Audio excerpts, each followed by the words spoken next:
Welcome all my dear student of TYBC Physics class. Today we are going to start new chapter, that is computational physics.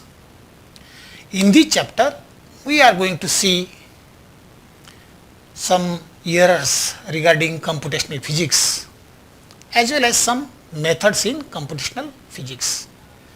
Before that we should know about computational physics.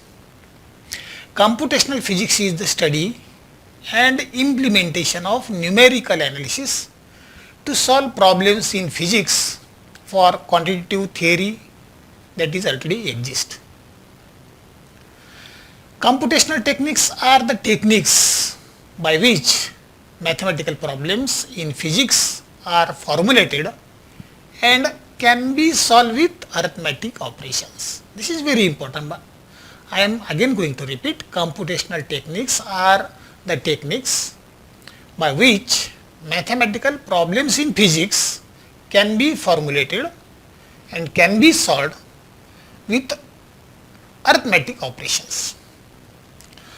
Remember that these techniques are basically numerical methods. Numerical methods. Okay. These methods are useful in solving real life problems or these methods are useful in solving real life mathematical, physical and engineering problems. Great scientist or great mathematician like Gauss, Newton, Lagrange, Fourier and many scientists in 18th and 19th centuries used these techniques. Because of the fast and powerful computer available today, numerical methods can be implemented easily. What I say? Because of the fast and powerful computers available today, numerical method can be implemented easily. These methods, numerical methods, give the solution when ordinary analytical method fails to obtain accurate solution. This is very important. What I say? Numerical methods gives the solution when ordinary analytical methods fail to obtain accurate solution. Have you got it? Now, here we are going to see some errors, or we are going to see about errors in computation. The term error can be broadly defined as the difference between the true value and approximate value. Very simple. I am again going to repeat.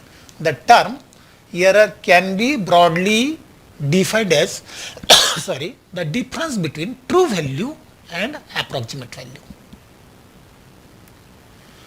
We cannot ignore, remember that we cannot ignore the existence of error in numerical calculations. Otherwise, it is meaningless. And hence I told you that we cannot ignore the existence of errors in numerical calculations. The basic idea of any computational technique is to reduce the errors and obtain more accurate solution of a given problem. Hence, we should know various types of errors. How errors arise or how they grow during numerical process and how they affect the result and the accuracy of solution. Okay? Remember, this is very important. We should know various type of errors. How errors arise, how they grow during numerical process and how they affect result and the accuracy of the solution. For that purpose, we are going to see here the taxonomy of error. Taxonomy of errors.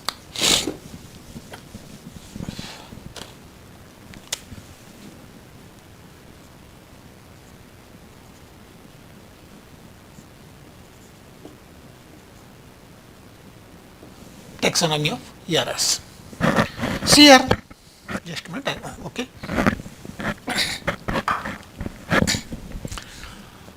First of all, we always consider total error.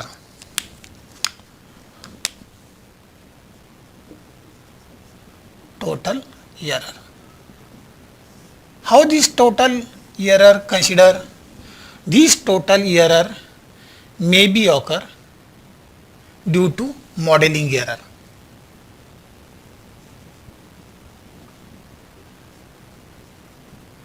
Okay.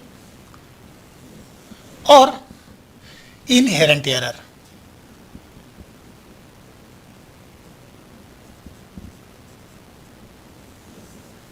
Total error may be occur due to modeling error or due to inherent error or numerical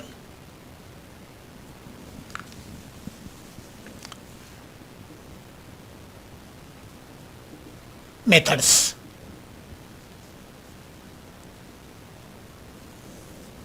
Or blunders.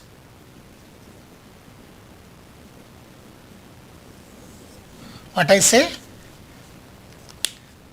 Total error may be occur due to modeling error or may be occur due to inherent error or may be occur due to numerical error or may be occur due to blunders. Okay. Again, why and how inherent error occurs? This inherent error occurs due to data error.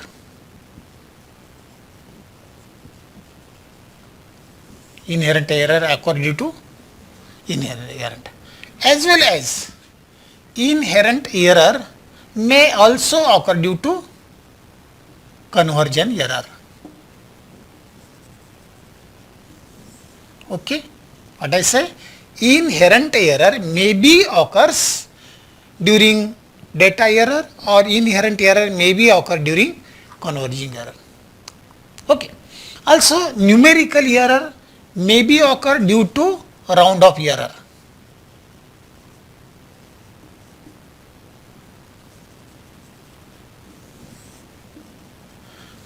How numerical, sorry, not methods, numerical errors. How numerical errors or why numerical errors occurs? Numerical errors occur due to round off error, or we may say that numerical error may also occur due to truncation error.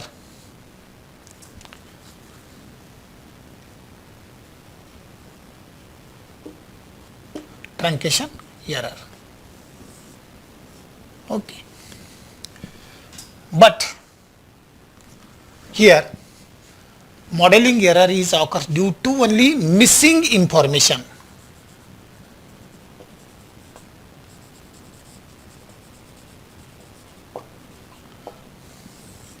Modeling error occurs due to only missing the information. When we feed the data and at that time if we miss some information, at that time modeling error occurs. Like this, if there is a human imperfection,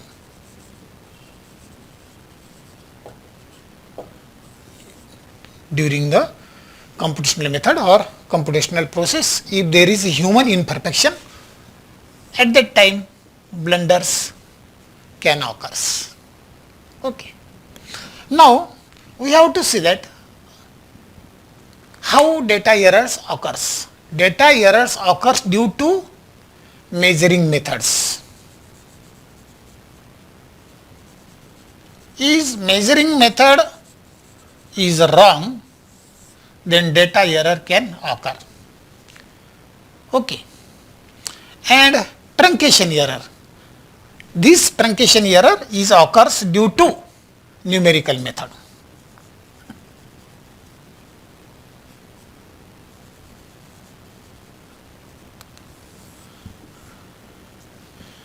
Okay.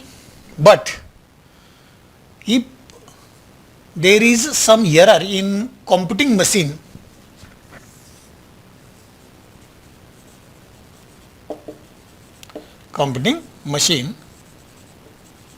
then at that time both conversion error and round up error may occurs. Okay. This is nothing but taxonomy of errors. Okay, see here. How total error occur? Total error may be occurs due to modeling error or inherent error or numerical error or blunder error. How modeling error occur? Due to missing the information. How blunders are occur? Due to human imperfection. And this inherent error is occurs either there is a data error or there is conversion error. And numerical error occurs due to either round up error or truncation error. Now, how data error occur? If measuring method is wrong, at that time data error occur. And if computing machine, there is error in computing machine, then at that time conversion error or round up error is occur. And if there is error in numerical method, at that time round up error is occur. Very simple taxonomy of error. Now, from this or from all of these, we can confine the effect of error quite significantly by careful analysis, proper design and implementation of algorithm. For most of problems, the error tolerance is specified. Remember that for most of the problem, the error tolerance is specified. That means what? Up to certain extent, error can be accepted. And hence I told you that for most of the problem, the error tolerance bearing capacity, error tolerance is specified. Hence, computational method to be implemented should be such that it restrict the errors within specified tolerance. Otherwise, if error tolerance exceed beyond the limit, then system is fails. Okay. Now, regarding to this, we are going to see significant digit. What is significant digit? This is very important term.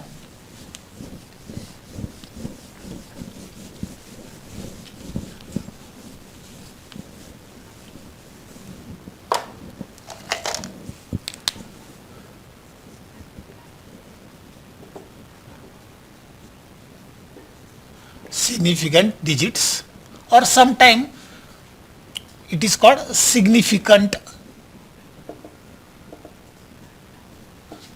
figures. Significant digits or significant figures. Students, we know that there are two types of number: exact number and approximate number. 1, 2, 3, 4, 1/2, 3/2, √2, okay, etc. These numbers are nothing but exact number. And approximate number, we know very well, approximate number are those which represent the number to a certain degree of accuracy. Okay, I am again going to do. There are two types of number. One of them is exact number. For example, 1, 2, 3, 4, 1 half, 3, 5, 2, etc. All these are exact number. But approximate number are those which represent the number to a certain degree of accuracy. For example, an approximate value of pi. What is approximate value of pi? Is 3.1416. Okay, this is approximate value. That means what? Value of pi is 22/7. When we divide 7 to 22, then we desire a better approximation if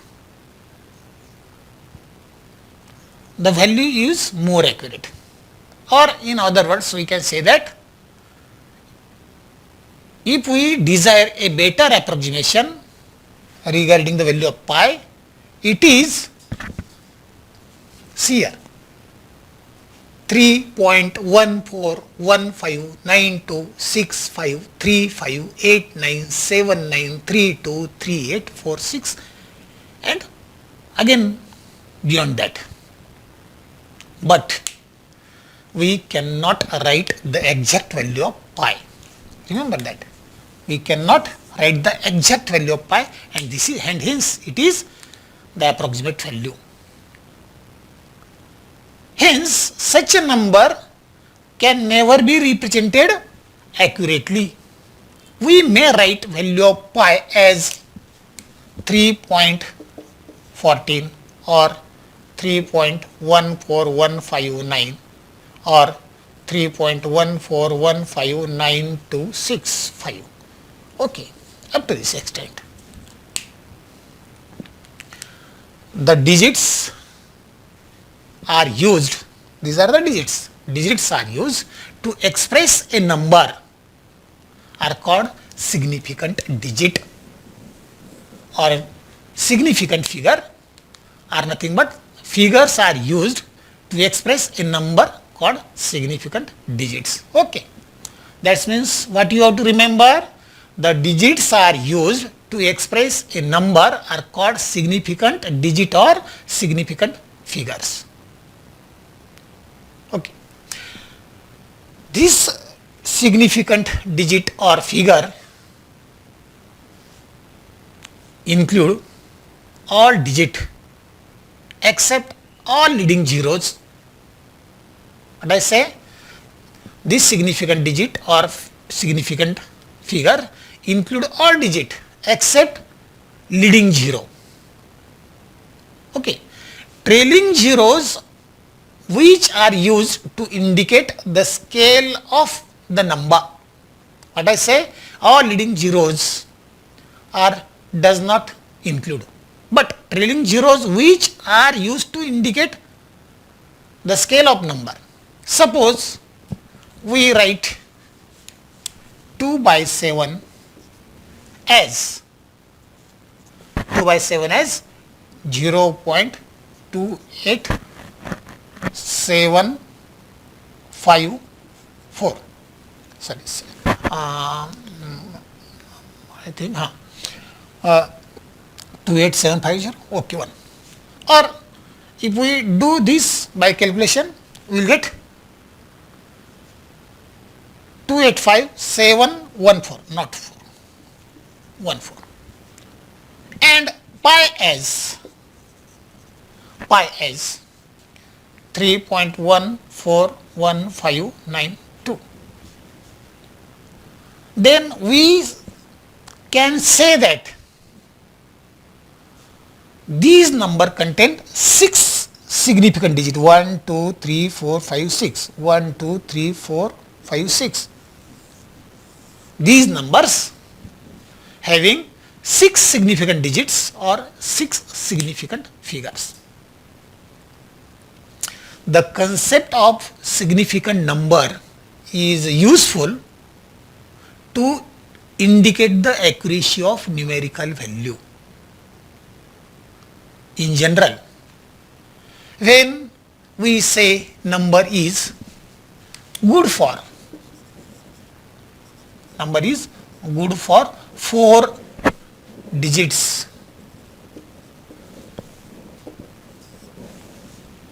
It means that the number has 4 significant digits. Number has 4 significant digits. Frequently we come across a number with large number of digits, and it will be necessary to cut them,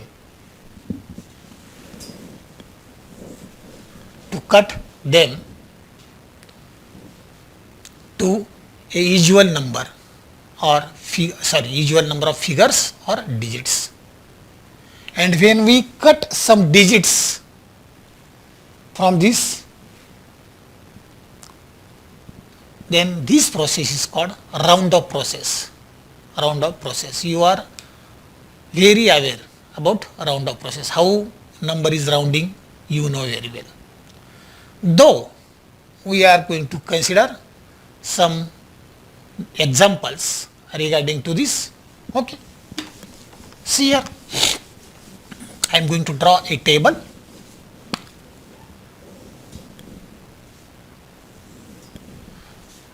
First, serial number,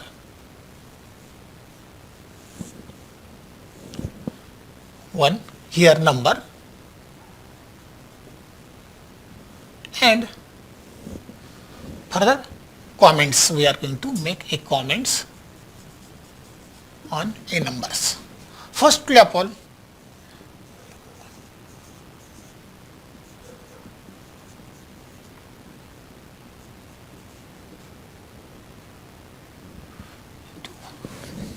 sorry, 4, 1 2 3 4, or 1 minute, just a minute. Suppose 0.0000423 is equal to 0.4231 into 10 raised to minus 4, or 0.0004231 is equal to 0.4231 into 10 raised to minus 3. Okay.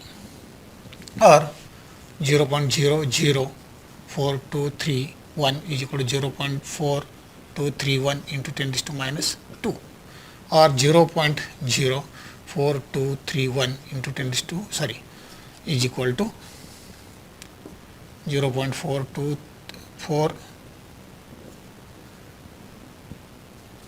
just a minute. Okay, don't mind, minus 1 and 0.4231 equal to 0. Okay, it is. See here, these are all leading numbers. Here all the zeros in these numbers are leading zeros. All these numbers have only 4 significant digits. Since zeros are used only to locate decimal point. Zeros are used only to locate decimal points. But in second case,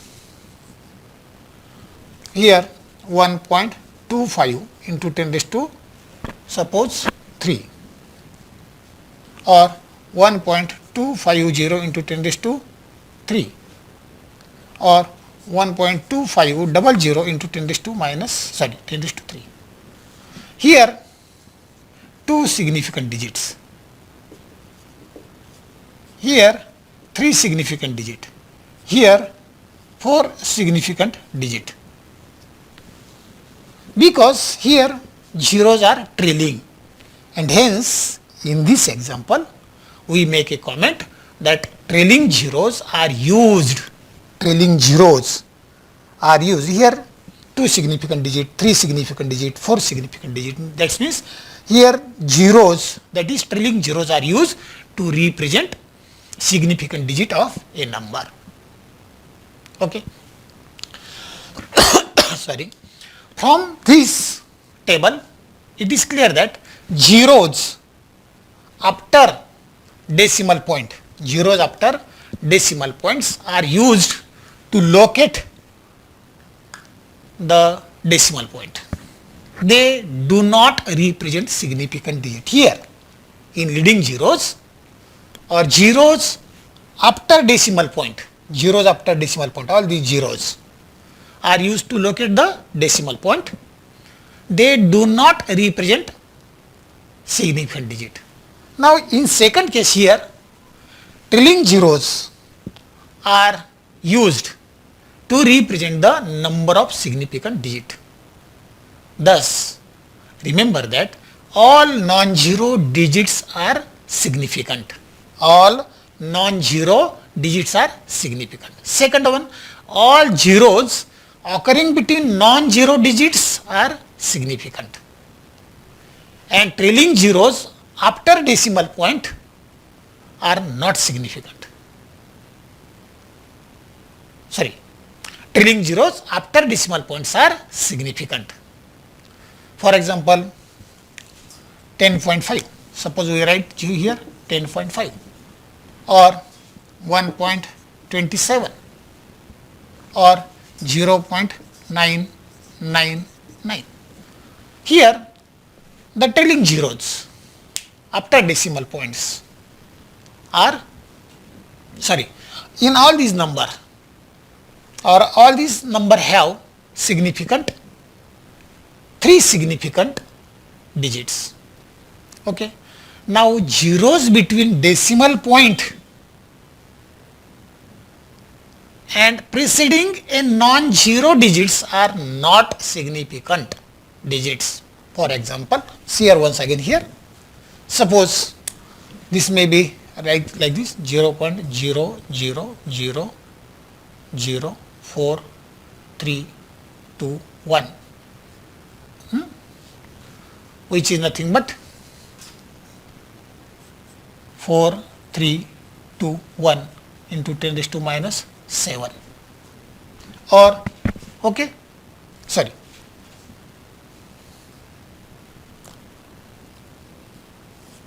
1, 2, 3, 4, 5, 6, 7 or 0.0043321 is equal to 4321 into 10 raised to minus 6. See here, count from decimal point 1, 2, 3, 4, 5, 6 or lastly 0.04321 is equal to 4321 into 10 raised to minus 5. All these numbers have 4